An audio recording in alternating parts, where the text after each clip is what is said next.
Since both of you have already brought it up, let's just talk about the gerrymandering talk. Supposedly. Supposedly. What do you make of it? Like, is it louder this year? Because different parties have come out to explain how they feel about the Well, the Natasha, EBRC report, I think certainly when you have social media, you have a lot of interest in this upcoming general election because you have a lot more political parties. We have the most ever number of voters. So I think there is obviously a lot of interest. So in a way, the views, get amplified.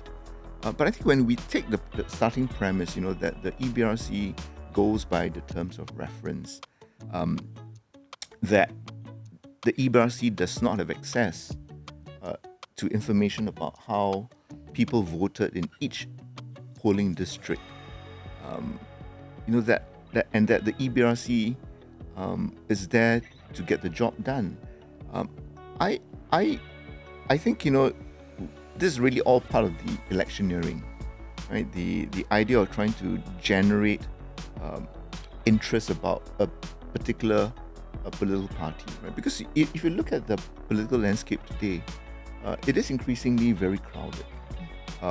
in terms of like more parties? More parties, right? But you have really, if you go by GE 2020, to me there are only three parties that in a way have significant reach, right? The ruling party, the leading opposition party, Workers' Party, and PSP, right? So you have then many other political parties, struggling in a way for political relevance. Every election, every time the boundaries change, right, people will complain.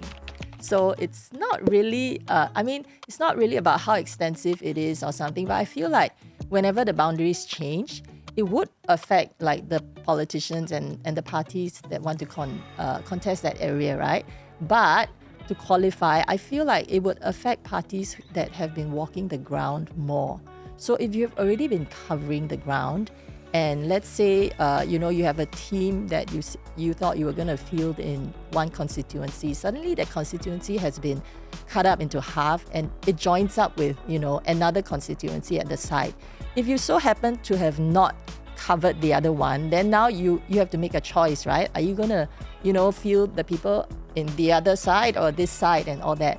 If people expect the EBRC to take into account individual parties' movements on the ground, then I think the EBRC will never come up with a report, that will satisfy anyone, right? So are they supposed to take into account the fact that, Dr. Chi, for example, has contested in Bukit Batok SMC, in the last two general election, so we shouldn't change the boundaries there, or we can only tweak it superficially, right? I mean, if we go into that sort of the EBRC, right, having to take into account these sort of party-specific arrangements, peculiarities, interests, desires, then I think we will never get a EBRC report, that in my view would be objective. In fact, one would say that the report would then become heavily politicized.